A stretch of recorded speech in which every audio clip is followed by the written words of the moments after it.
God was telling me how to be a steward of little. So when I get bored, I would know what to do. The biggest thing between knowledge and wisdom is application. Here we go. Money, money, making crap for money, money. And Let's get into the money. Let's get into the money. So I was reading a little bit about what got you into learning about money. It was a bit about school, like having to pay tuition, and your tuition was $60,000. Yeah. You were in $5,000. You had $5,000 of credit card debt, and that's what kind of changed your mindset about maybe I should know how to work with money. Yeah, it was. I mean, because I really didn't. When you growing up, man, you have certain things and the blessings that your parents give you, but it's like you don't really understand it. Like I never had to sit down and talk with my mom about money. I just kind of like knew I never had a need or a want. You know what I mean? Mom Deuce made it happen. I don't know what. Right. But Mom Deuce sacrificed. She probably sacrificed a meal. More, I don't know. She made sure we always had everything we need, and then we never really wanted anything. We got everything we really wanted. But it wasn't until I became an adult.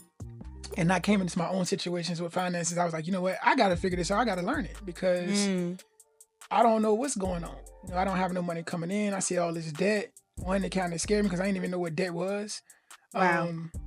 So, yeah, it was just at that point, I was like, you know what? I got to make a decision to make a change. And I increased my knowledge. And then after the knowledge, the biggest thing between knowledge and wisdom is application. So the knowledge I got to just start applying it. And it's not even about like, you can have everything knowledge in the world. If you don't have discipline, if you don't have the right attitude, mindset, like I just made a post about, those are the 3 things you need to change if you want to change anything in your life, because you need to get mad, right? That's just an emotion. Get mad, but then you transfer that energy from that emotion of being mad and actually shift it to things to have effective change. And MAD is actually an acronym that stands for mindset, attitude, and discipline. And I made a sacrifice. And I can truly believe, like me right now, X is thinking 21-year-old Zay or 21-year-old Xavia, like my future self. I always say, is your future self going to be upset with you or happy with the decisions you make today? Because what we are right now are just a reflection of the decisions we made in the past. So, yeah. Okay. Yep. Yeah. My bad. Let that jump breathe. My bad. Hey, let the beat build. Woo. So we just a reflection of that. So yeah, Wow. the older me is definitely did some wise decisions. And then the current me, the present version of me is super proud of that version of me for making those wise decisions. Wow. Okay. So, okay. What did you study at JMU? Started off as accounting. I did accounting for 3 years. And man, I had a moment. So I did it for 3 years, and I was in upper level accounting classes, and they kind of wanted me to test it out. So they got this thing called COP 300.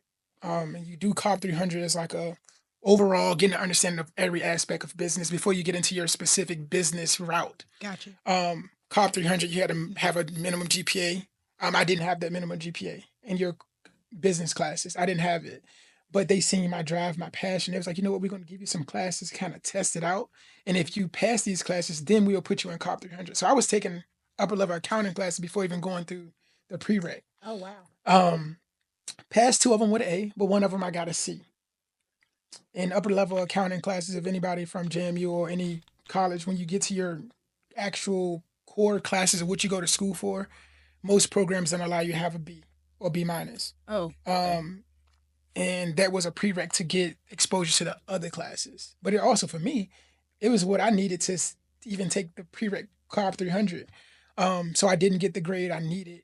And I don't remember what it was. I just said C. I think it was either a C plus or B minus. Whatever it wasn't what I needed. Right. And it was like, oh no, it's only offered in the fall. So you got to wait a full year to retake that 1 class. And I'm like, I don't have another year to do that.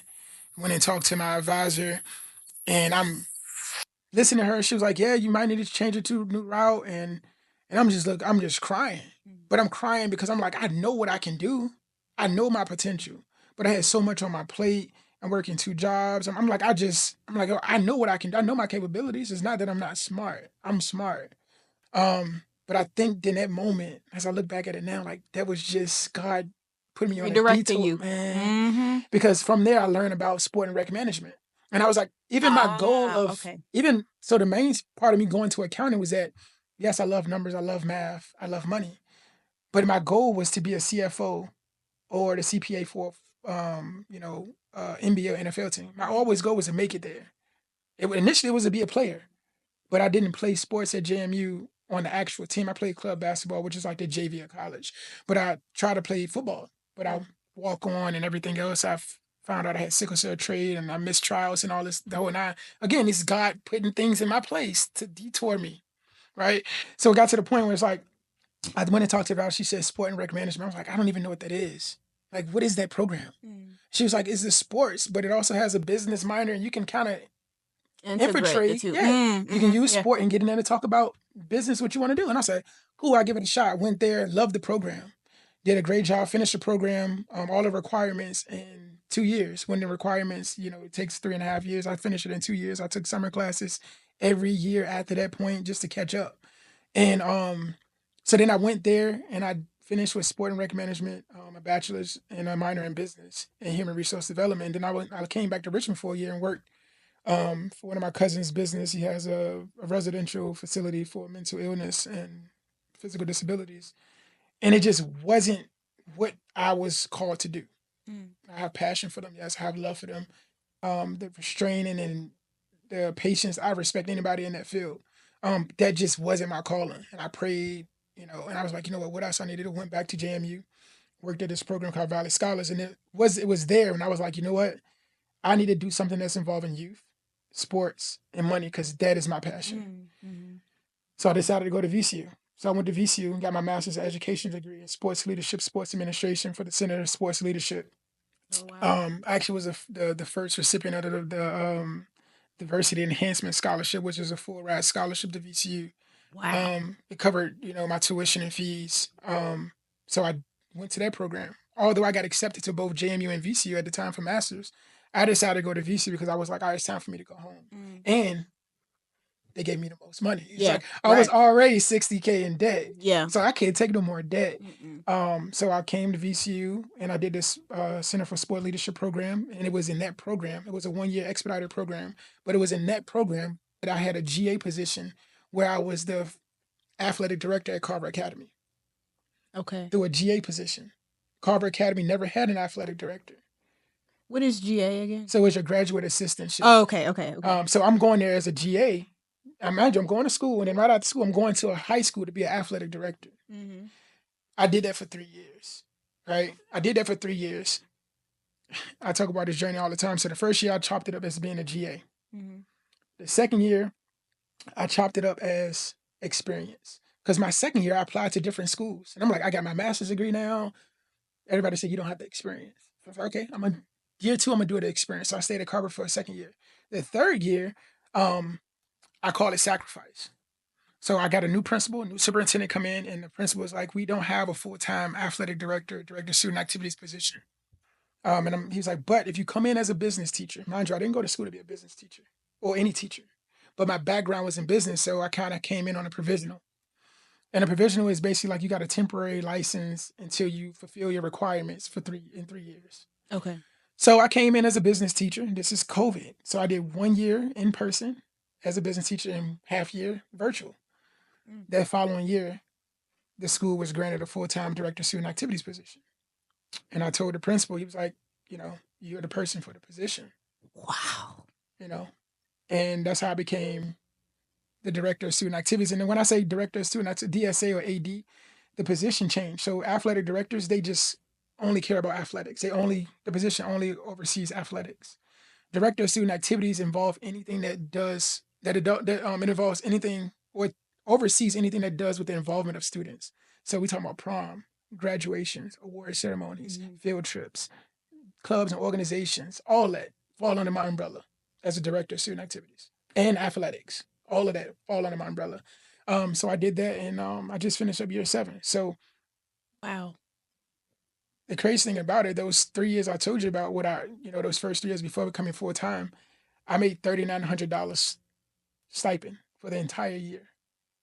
For the entire year, 39. Before taxes. Yeah, I did that for 3 years. After you had been $60,000 in debt. Still, yeah. And debt kept going.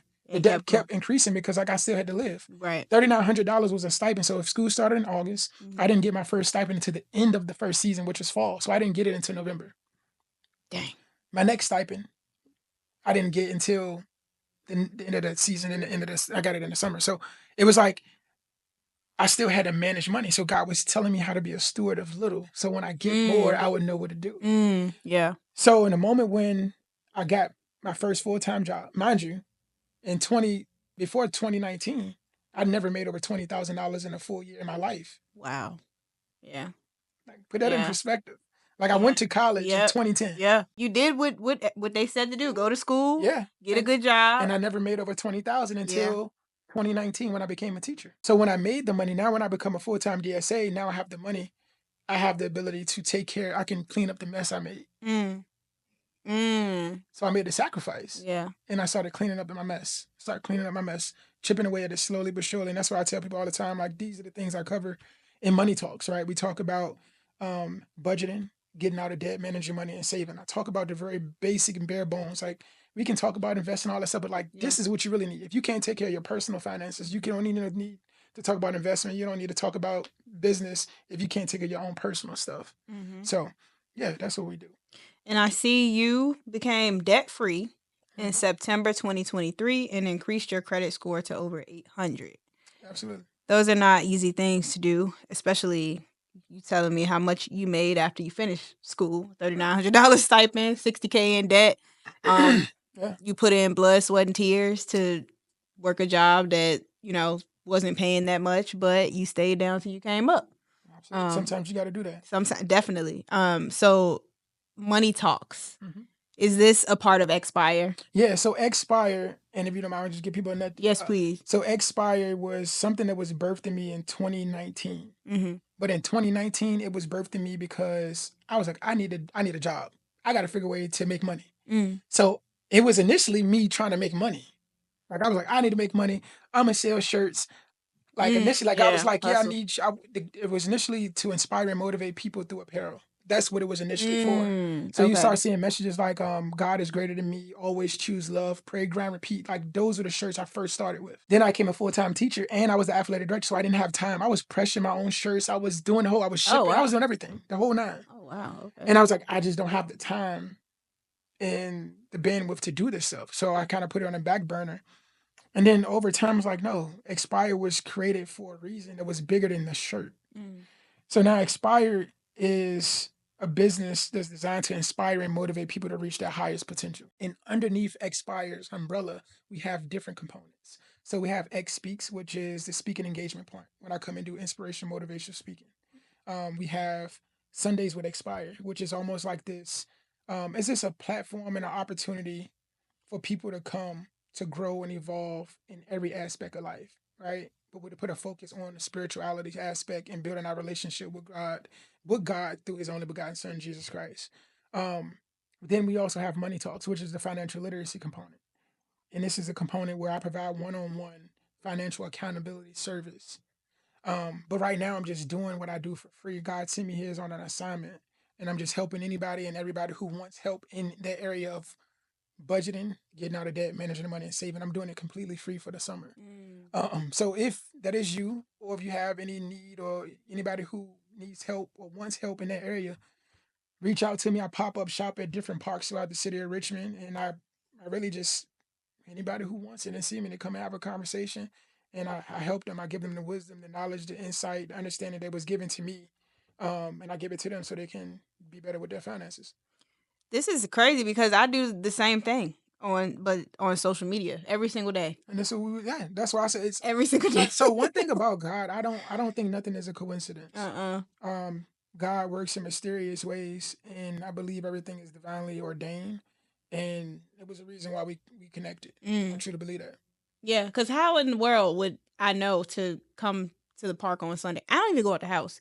And my mama is a homebody too. She's very introverted. I didn't even know she scrolled on Facebook, but she follows your mom. So I gotta show you. I gotta tell y'all how we connected, y'all. So my mom is very introverted. My mom lives with me, and she don't be going outside, y'all. She go to church on Sundays and work during the week, and that's it. Usually if she's on the phone or on, her laptop or something, she's doing graphic design. She loves to do all types of artwork, or she's on YouTube. So the fact that she saw a post from her high school friend, your mom, and saw that your mom posted you about what you were doing on Sundays and then told me to say, hey, you need to connect with him. And I'm like, wait a minute. Like, I was like, the guy I went to the Boys and Girls Club with, and she was like, yeah, like he's doing some really cool things. I had no idea it had anything to do with money. Yeah. I had no idea it had anything to do with God. Yeah. She just said you need to connect with him. And one thing about it, like when somebody tells me something, especially my mom, she's never steered me in the right direction. I'm in the wrong direction about you know, like feelings that she has towards people and who I need to connect with. Anytime she tell me I need to connect with somebody, I don't care who it is. I'm like, all right, cool. What's the information? I'm going. And then to meet you and to see that we on the same type of time, you know, like the spirituality part, obviously you're at a level way above me with the spirituality component, and the money component, but we doing the same thing, just on different platforms. Yeah, when you start vibrating at a certain frequency, you start finding your tribe come to you. Yeah, and that's what I've been looking for. You start attracting what you are and who you are. So. That's crazy. I like just from the conversations that we had, I'm like, oh my gosh, hey twin. Like, hey twin. Like what? Okay. Oh, let me do a shameless plug, man. So Sundays, what you talking about? So Sundays, if you are free and available, just come and check it out, man. It's free. On Sundays, we're at Liberty Hill Park in Richmond. From 8 to 9, we have this component called Praise and Worship, where we listen to gospel music or spiritual uplifting music. For you to spend some time to dedicate to God. From 9 to 10, we get into the Word. We talk about Scripture and we ping pong it, and we just let the Spirit move, man. We just talk about things we've been through, things that we're going through, and we just come together as a body of Christ and actually being church, what it actually meant to be. And then from 10 to 11, we do financial literacy. So we talk about finances. We talk about these things. And then in 11 to 12, we do physical fitness. So we do something physical. It's literally everything that you need to just have a holistic, healthy lifestyle. And I promise you, when you leave, you'll feel much better. Oh, yeah. It's for 4 hours, and we try to be intentional with that 4 hours. So we try to unplug from electronics and technology, and we just try to tap back in of what it means to be a human and just connect. So yeah, come in. We out this Sunday, tomorrow, Liberty Hill Park from 8 to 12. So yeah. I'll definitely be there tomorrow. Absolutely. And what you got going on? What you got, any events coming up, or where can they find you? Like I said, you go to my website, XPIRE, XPIRELLC.com. There you'll see contact information where you can reach out to me. I don't even, this crazy thing is I got a business phone. I think it's 804-610-0011. You can shoot me a text if you have a question about. And he texts back, y'all. Man, absolutely. He texts right back. I'm here to help, man. I'm here to help in any way possible. Yeah. On Sundays, I'm at Liberty Hill Park every Sunday, 8 to 12. And throughout the week, man, I'm in Richmond. Sometimes I go out to Henrico. I go at different parks in different areas, just popping up shops. So you gotta kind of find me, you know? Yeah. But if you reach out to me, like, we can connect. But the goal of me starting this pop-up shop throughout the week was just encouraging people to get back outside, to tap back into what God created, to be appreciative of the sun, get some of that fresh air, get some of that natural vitamin D from the sun, go on a walk, and in your midst, you might find me at something. But if you don't find me at school, just reach out to me. I'm willing to help. And you're also on Facebook. I am on Facebook. First name, last name, Xavia. Again, my mom gave me a very unique name, and this was helping me build my confidence at a young age that I did not know. My name is Xavia, and that's Xavia. Last name Gary, like the snail off SpongeBob. But yeah, like Xavier just helped me always to correct people, because everybody want to call me Xavier, and I'm like, nah, it's Xavia. But in that, growing up, I was always correcting. So that's why I go by X, because I don't want nobody disrespecting what my mom called me. So I just go by X to keep it simple. But yeah, on Facebook, Instagram. Well, I have a question about that, because you used to go by Zay. So Zay was, if people know me, they know me like I grew up, and that was my nickname that people gave me. Like, first of all, it was, Zay, and I was like, man, I don't like the two repetition. Just call it once, man. Repetition. Because everybody calling Zay. They're like, right. Just call me Zay once. So then that transition to becoming Zay. And again, my name is Xavia. Most people name Xavier, Isaiah, they go by Zay. And then it's just like, you know what? That version of me is not who I am anymore. right? I'm a whole different person, a whole different level of where I'm at right now, and it's God led completely. So I go by X. So, yeah, that's just what it is. Well, this has been a very powerful conversation. I'm gonna definitely link all of your social medias, your Oh, yeah, please LinkedIn. do. Yep, tap in. And thank you so much for coming through. Oh yeah. This was all of my podcasts. I just feel like I am selfishly getting a free therapy session every single time. Like, I don't know. Hey man, you Like, setting it up, man. 'cause, You getting what you need. You feeding it. I mean, It's this been a fruitful conversation. I appreciate this. This gave me an opportunity to get some stuff off me, so I appreciate it. Okay, cool. Yeah. Well, thank y'all so much for tuning in, and we will see you next time. Love and light. Peace. Peace out. Woo! That was real. Oh, we still live, man. Hey, thank y'all for tuning in, man. Peace and love. God bless. Keep God first in all you do. And yeah, come check us out, man. Come check it out. And y'all keep following her, man. She doing good work.